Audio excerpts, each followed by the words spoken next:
Hi, Jack here with Two Brothers Adventures. My brother's got the camera handheld, so if there's a little bit of movement, that's what's going on. We're out here in the desert today messing around with the family and the kids a little bit, but thought we'd just mess around and do a couple of videos. Kind of watching some YouTube videos recently, and there's a lot of stuff about cotton balls and petroleum jelly as fire starters. I've really never seen anything too much about how to make them. So there might be some people out there wondering, you know, how you go about making a petroleum jelly or Vaseline cotton ball fire starter. So I'm going to show you the way I do it. There's plenty of other ways to do it. I'm sure you can do it in your hands. Some people just stick it right into the jar of petroleum jelly, but I'm going to show you how I do it. And then we're going to burn a petroleum jelly cotton ball right next to a regular cotton ball that doesn't have anything on it, and you'll kind of get an idea of the burn time and the ways that it affects it. So we're going to go ahead, and what I do is I like to have just a paper bowl that I can dispose of later, and a plastic spoon. And I just take my regular old cotton ball, take the back of the spoon, and get a size of petroleum jelly that's about, I don't know, about a third of what the cotton ball is. And then I just start to knead it into there.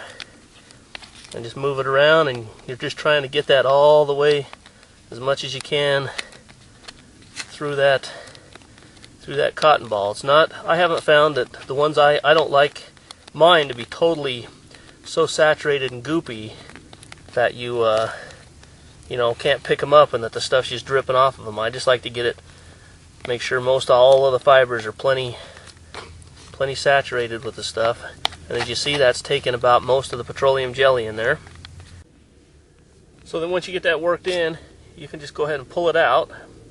And it's not super goopy, it's still, you know, pretty cottony. You can see it's not too much different in size than the standard cotton, or the cotton ball without anything on it. So I'm going to fluff up this in just a little bit. I'm going to fluff this one up just a little bit. We're going to see if this will catch a spark, and we'll let these burn side by side here, and kind of give you an idea of the burn times here. I'm going to use my blast match. I love this thing. It's a great thing.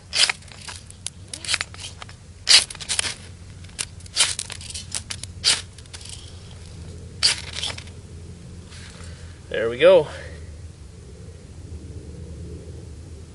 So as you see already, this standard cotton ball is just burning like crazy. I mean, it's working good and it catches a spark good, but you know, it's almost gone already. The petroleum jelly cotton ball there has got a long ways to go yet. It's a pretty good, hot, sustainable flame. As you see, this is out. That's just coals now. It's not even really burning.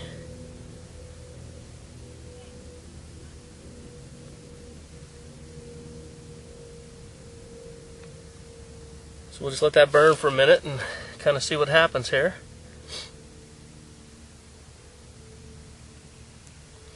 As you see, you had plenty of time to put some, you know, moist tinder over that if you had to, or something. You know, dry it out a little bit, some small stuff if it was just a little bit moist and hard to get started. This gives you plenty of burn time to, you know, dry out a little bit of tinder or get some tinder going. Even if you started this and forgot to have some tinder nearby, I mean, I've had plenty of time to, you know, walk 10 or 20 feet and find some tinder and come back. As you see, it's still burning. Still burning good. It hasn't slowed down, hasn't done anything.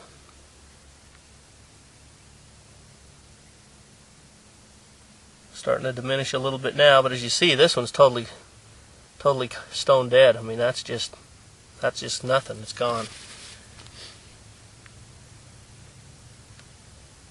These are very easy to make. They're very inexpensive to make. The way I do it, personally, it's very clean. Leaves everything in the bowl and on the spoon, and then I just use the spoon and put it out into a film canister or a match container or whatever type of container you want. When it gets warm, the petroleum jelly will melt a little bit and kind of run in your container, so you want a container that's sealed if you put it inside of a bag or a backpack or something, because you don't want that to leak out and get all over everything. But when it's time to use them, you just kind of gotta, you know, squish them around a little bit and pull one out, and as you see, it's a very effective fire starter. Catches a spark really good, lasts a long time. It's a good flame. As you see, even wind isn't, you know, doesn't do too much to it. So